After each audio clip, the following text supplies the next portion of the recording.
Welcome, I'm Faiz Rahman, and today a young American diplomat joins us here to talk about his background and his work. Arslan Sulaiman, thank you very much for being with us today. Let's start with New Orleans. I spent a lot of time as a young student in New Orleans, and of course you were born and raised in New Orleans, Louisiana. It's a very unique city. I don't think there's any place like this on this planet. Talk about New Orleans first. Absolutely. I know, I totally agree. It's one of the most unique cities in the United States. It's one of the, I think, the best gifts that America has given to the world is the city of New Orleans, because there's such unique aspects to the city. You know, if you look at the culinary aspects, you know, the food is very unique with Cajun food and big mix of all the seafood that they have there. In addition to the musical contributions, you know, jazz is kind of synonymous with New Orleans, and really just the culture there. If you visit, the crawfish, the gumbo, right, crabs, you know, the seafood, just yeah, it's delicious. amazing. You know, shrimp po' boy, all kinds of things. You can, you know, if you ever have to gain a lot of weight or something, just go to New Orleans for a couple of weeks and you should be fine. I think, Arslan, we can just go on and on about New Orleans. I mean, for both of us, it's a very interesting subject. Let's just go back to you and your current occupation. Sure. What you're a diplomat at the State Department, of course, but before you joined the State Department, you were a lawyer. And your current assignment is the deputy of Ambassador Rashad Hussain, who we interviewed last week, who was here with us last week. And so how does it work? I mean, both of you, first of all, Ambassador Rashad Hussain and you, Arslan, are very young, or at least very young looking. And your ambassador, your boss is ambassador to the OIC, the Islamic countries, the Muslim societies, where still young people don't command that kind of respect that an older guy with, you know, with like gray sideburns. So how do you manage that? Do you see that as a handicap, or your youth actually helps you carrying out your programs? Well, we usually, you know, take some powder and put it in our hair before the meetings. That's so nice.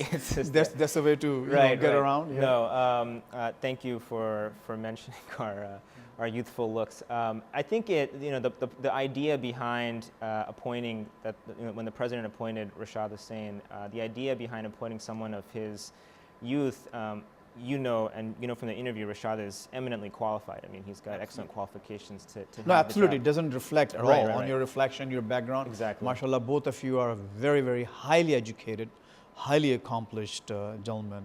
There's no question about it. But the populations in Muslim majority countries in particular, you know, the majority of the countries are under 30. And the idea of having a presidential envoy to essentially the Muslim world, we want to be able to relate to that youthful population in particular, because that's where a lot of the change is coming from in society. I mean, you talk about entrepreneurship, you talk about political movements, you talk about economic opportunity. This is all kind of the hot button issues for the youth. And when you look at a lot of the changes that have been happening, if you look at Tunisia and Egypt, the revolutions that really started there were because of this, you know, new entrepreneurial youth that are seeking opportunities, both political and economic. And the United States, you know, wants to engage with those populations, and it wants to ensure that its policy is attuned to the needs of those populations. So, you know, Special Envoy Rashad Hussain, myself, and there are many other people in the State Department who are younger. And the idea is to ensure that our policy isn't really dated, that it keeps up with the times, both the needs of the populations in the world and also different technological advances that are happening. Arslan, when we talk about the Islamic world, it's not a homogeneous, you know, entity. It's a huge swath of lands and, you know, very diverse population. You're just not about age, gender, the attitudes, behaviors, worldviews are sometimes totally different. So how does your office meet these challenges? I mean, how do you have, when you go and talk about, let's say, Tunisia, the Tunisian youth, you cannot apply the same strategy, the same policy on the youth of Pakistan. So, I mean, your office being relatively smaller, do you think it's like the workload is just monumental, and how do you handle all this Yeah. Well, it's diversity in the Muslim world? It's a very big portfolio, and the diversity of the Muslim world is really, you know, it's one of the beauties of Islam that is such a diverse religion and such a diverse range of people who believe in that religion. And even in America, you know, you go to a mosque in America, you find Muslims who really, you know, their origin is from all different kinds of countries throughout the world. No, but we approach it kind of through a double lens. So number one is that there are certain common concerns or common principles that we apply in all of our engagements. So, you know, this is kind of what the president laid out in his Cairo speech, which is kind of the engagement based on mutual interest and mutual respect, and certain common interests that I think people around the world are concerned about. So you have political rights. People want to live in democracies. They want to have governments that listen to their views, that are responsive to their views and help to meet their aspirations. Economically, you know, people around the world want economic opportunity. You know, they really want to be able to provide for their families, to be able to live, you know, comfortable lives. They want to provide health care for their children, for their families. So these are all kind of common concerns that you have across the board. And on that basis, we can engage different countries and different societies within their particular contexts. So our office, it's not the biggest office in the State Department, but we work very closely with all of the different offices in the State Department. We work very closely with the White House and other interagency colleagues to ensure that our work is really coordinated and is in collaboration with the other elements of the United States government. So that the different policies that we're pursuing, even though we may be working, you know, one day on one continent and the next day around on the other side of the world, we're still adjusting our kind of our lens and our focus to adjust for the particular context of that country, taking into account, you know, those particular conditions or the situation there. And another way that we're able to do that is really by engaging with civil society. In the United States, you know, we have a very vibrant civil society. We also have a lot of diaspora groups. So there are a lot of people, NGOs who provide input, think tanks, and diaspora groups who provide input into what our policies should be, or what's working with our policies, what we should do to improve them. And that's true domestically, it's also true internationally. Our embassies very often regularly engage with civil society groups, with religious leaders, with community and political leaders, in order to get input from them about what, you know, what is bothering them, what's the kind of pulse of the community, what does America need to do to understand what's happening, and how can we calibrate our policy to be responsive to the needs of the people in order to best meet our interests, you know, throughout the world. I mean, you know, of course, it's not just about long-term strategy and very cool-headed implementation. You have to engage yourself in firefighting a lot of times. You know, issues, they just, you know, keep popping up. Right. So what part of your work is firefighting, and how much really, I mean, cool-headed strategizing and implementation and execution, which takes, you know, which is more important, but I'm sure you're consumed also with these immediate and urgent issues that you constantly face in the Muslim world. Absolutely. It goes hand in hand, because you need to have the long-term and medium-term vision, and you need to deal with the short-term challenges and opportunities. So this has come up kind of throughout our time. I've been with Special Envoy Hussein for about 4 years now, just under 4 years. And so throughout that time, there have been, you know, challenges like Terry Jones burning Qurans, or the film that came out of California that caused a lot of concern throughout the world. And in those types of situations, there is a bit of kind of immediate reaction that needs to happen. We need to make sure that our message is conveyed properly, and that people understand what the position of the United States is regarding certain issues, and to explain, you know, some people don't really understand, or they don't completely understand our commitment to freedom of expression and freedom of religion. And so we had to explain to them how our commitment to these principles and the rule of law and democratic principles that we have in this country, how that creates an atmosphere where groups from, you know, all denominations, all religious stripes, even atheists, they can really flourish in the country and fully implement their views in ways that preserve the dignity and respect that their beliefs should have, but also preserves the ability for other people to, to express themselves. So there are a lot of instances where, we really have to react immediately, but that's really consistent with the long-term engagement goal, the long-term message, to explain our policies, to get a better understanding of communities, and to ensure that what our goals and policies are really, reactive to, or they represent America in the best way possible. Well, aside from your work, you grew up as an Apna kid, right, so to speak. I know a lot of people would be wondering what this Apna kid is. So we just take a short break here, and when we come back, we'll talk about this Apna, the organization of Pakistani physicians in North America, and also your father's role and the Apna's influence on your upbringing. And now that you're, mashallah, a successful young diplomat and a lawyer, how did it all help you grow up into such a successful young man? So please stay with us, we'll be right back.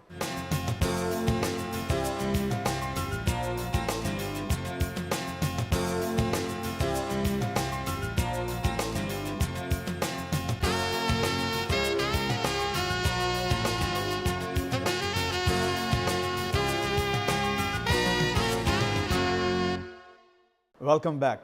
Okay, Arslan, so we were talking about the Apna. And Apna is, for our audiences in Pakistan, we know, is one of the most influential organizations here in America, and it's the largest Pakistani American organization. It has about 10,000 members, and there are more doctors who are not members, but this. So even myself, I have been going to these conventions. 5,000 to 6,000 people, doctors and their families, show up every year at these conventions.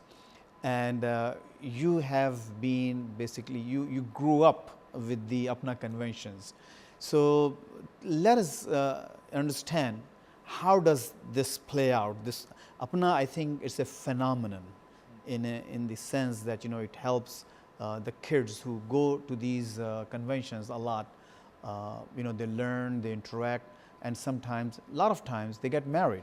Yeah. There are matchmaking, side programs. Right. So I think that's the ultimate goal of the parents, right? Is to take these kids. Yeah, exactly. Right.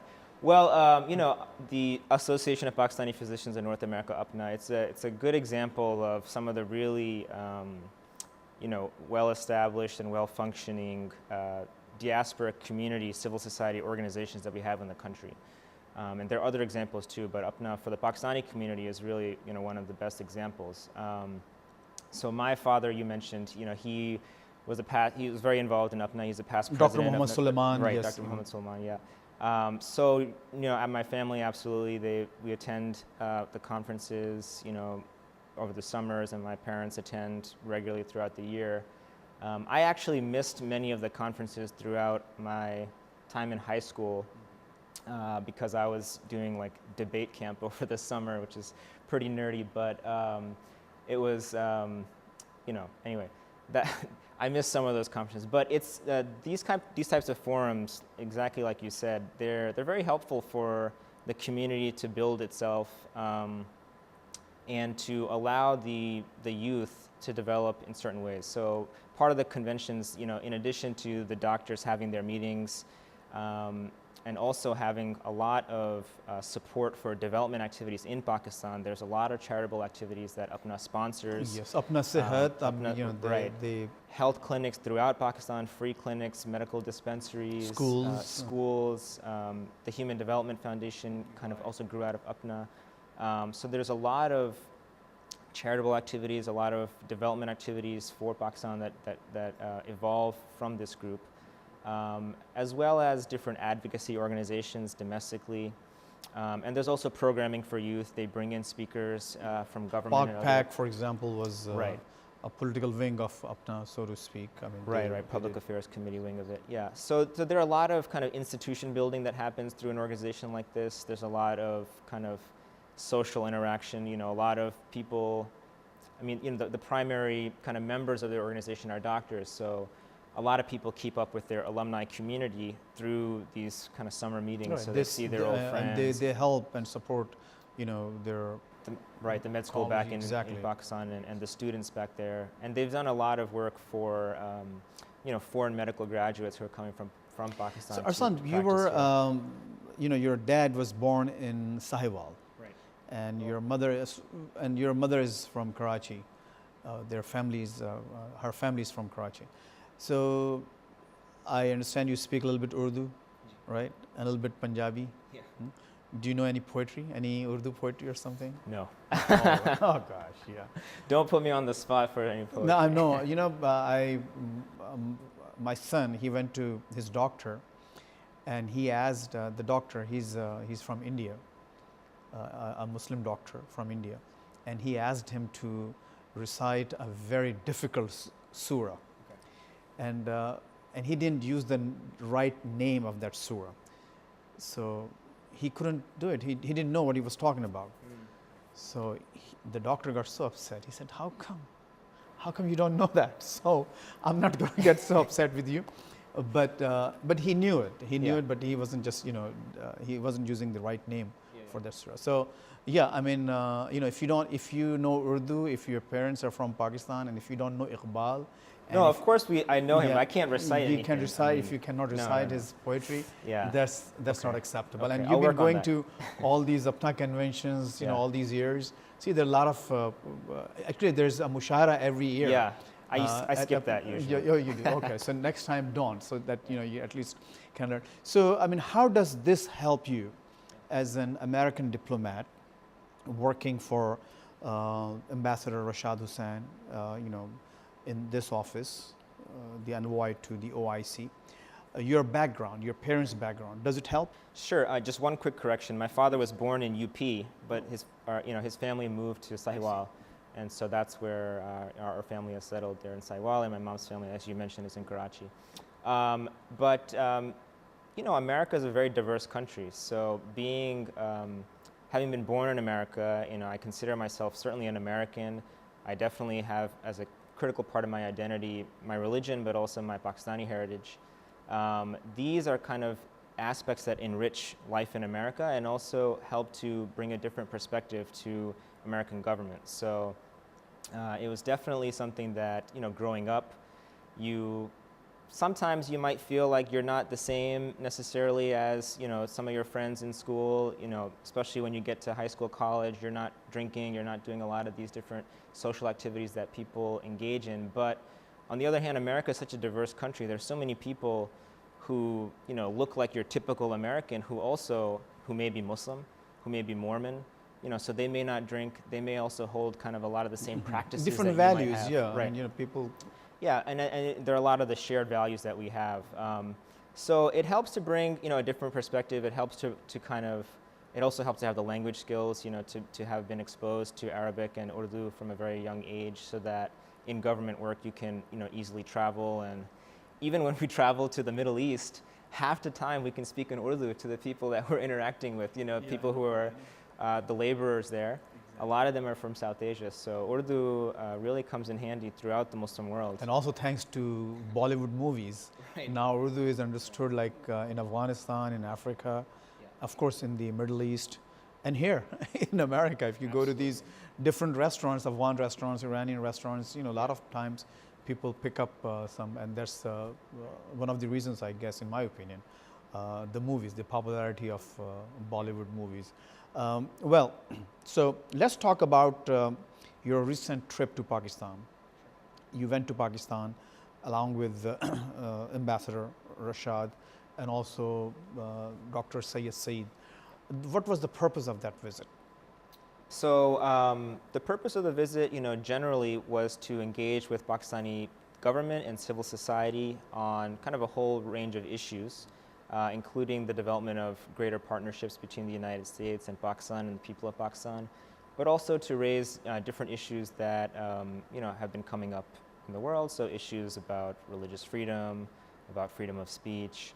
A lot of these topics, often come up in our discussions when we travel, because a lot of countries are going through situations where they're trying to grapple with how do they protect freedom of speech or deal with issues of freedom of religion within their own context. And so these are discussions that we have with them, that we have with religious leaders, that we have with members of civil society to understand their concerns, but also to talk about how American policy is devised, or how we're how we're implementing our policy in a way that kind of helps to protect those fundamental freedoms that we hold dear in this country, and that we think, if other countries can also have a model that has a democracy that respects those fundamental rights, that will ultimately benefit the people, the economy, and development. When you talk to them about these issues, do you see any pushback?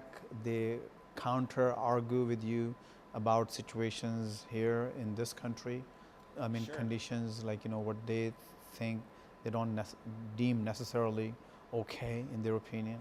Right, right. No, I mean, I think a lot of people will have their explanations for why certain things may be a certain way, and then they will also counter with questions about life in America, about concerns in America. They may bring up a case And of what what's happens the with this. most often repeated criticism that you hear overseas about America? Well, I think it depends. A lot of people, very clearly recognize that most of the criticism or concern comes with American policy, right? So American policy as it impacts them. A lot of people have gained understanding about life in America for Muslims, for Pakistani Americans. They understand that actually there is freedom to practice Islam in America, and that there are over 2,000 masajid throughout the country, that there are madrasas, schools where people can study Islam and the deen and the religious practice. So I think there has been a greater understanding about how religious freedom of expression is protected in America. I think a lot of the criticisms or questions that people might have come about U.S. policies. So they'll ask all the time about what are we doing in the Middle East peace process. Which area in particular? Right, so the peace process is always a concern. What are we doing about the conflict between the Israelis and Palestinians? The war in Afghanistan, of course, has been, since September 11, 2001, it's been one of the issues that everyone asks about. The war in Iraq as well, after the invasion in 2003. Do they mention lots of conspiracy theories when they talk to you? Like, this didn't happen, that didn't happen, it was all this, all that, that organization or that institution behind something? There is definitely some of that. Lots of conspiracy theories, right? There are lots of those, and it's not just in Pakistan. We see that in other places as well. We saw it a lot in Egypt when they were going through their transition. A lot of theories about what the United States was doing or not doing, or who we were supporting or not supporting, and we see the same thing in Pakistan and elsewhere. And it's a problem. That's that kind of ignorance, I think, is really just the ultimate word for it. It's a different view of certain things, and it's a different assumption, but a lot of people really base their whole worldview on some of these flawed assumptions. But whose fault is that ignorance? Yeah. But before we get into that, let's take a short break, and when we come back, we'll actually talk about this. Yes, of course, there is a lot of ignorance. Is it ignorance because the Americans haven't done their job well, good enough, or something that people just don't know? And also, I want to talk to you about once you come back, what you bring back to the administration, to the executive branch here. What happens to your recommendations and your ideas. So please stay with us. We'll be right back, and we'll ask these questions. Our guest today is Arslan Sulaiman, a deputy to Ambassador Rashad Hussain at the OIC, as envoy to the OIC. We'll be right back. Thank you.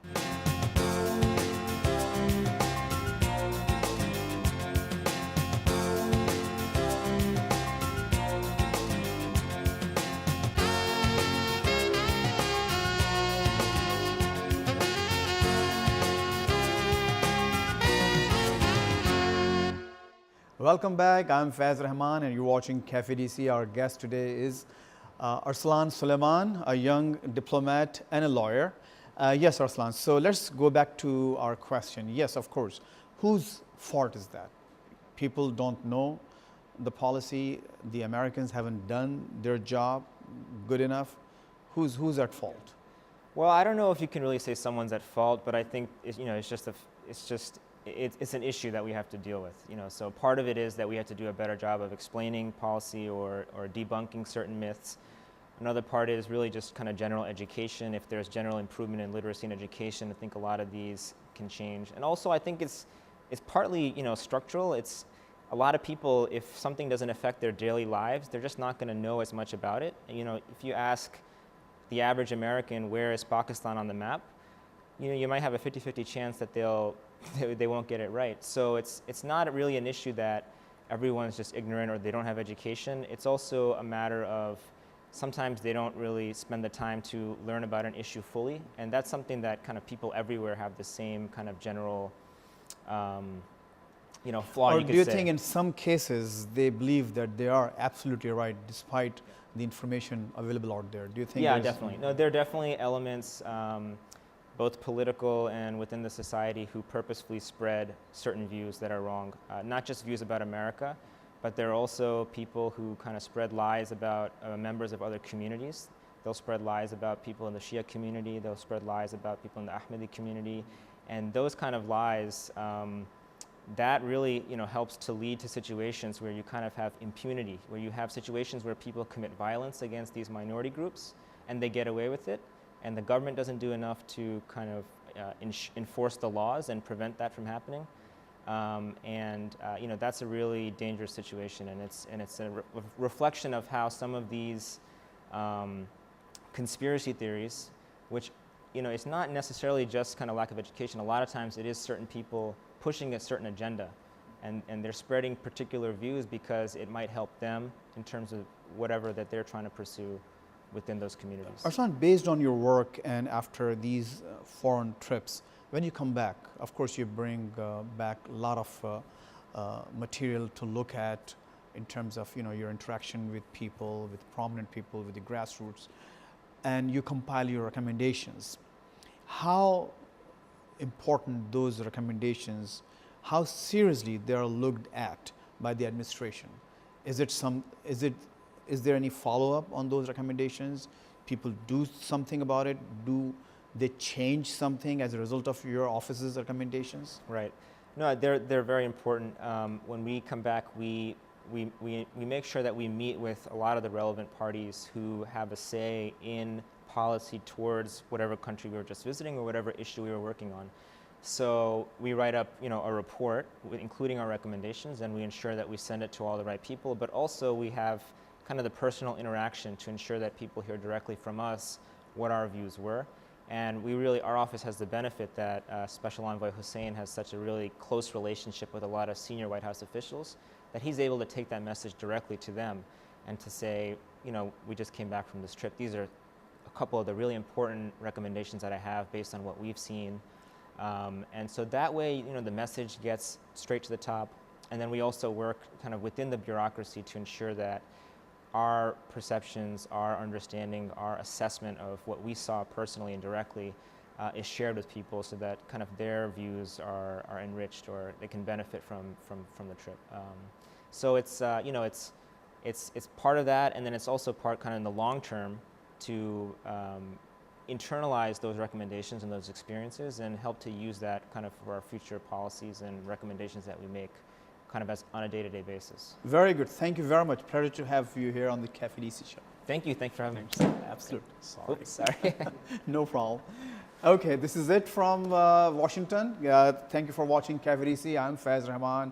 Please don't forget to give us your feedback through our Twitter account as well as our Facebook page. And also don't forget to visit urduvoa.com.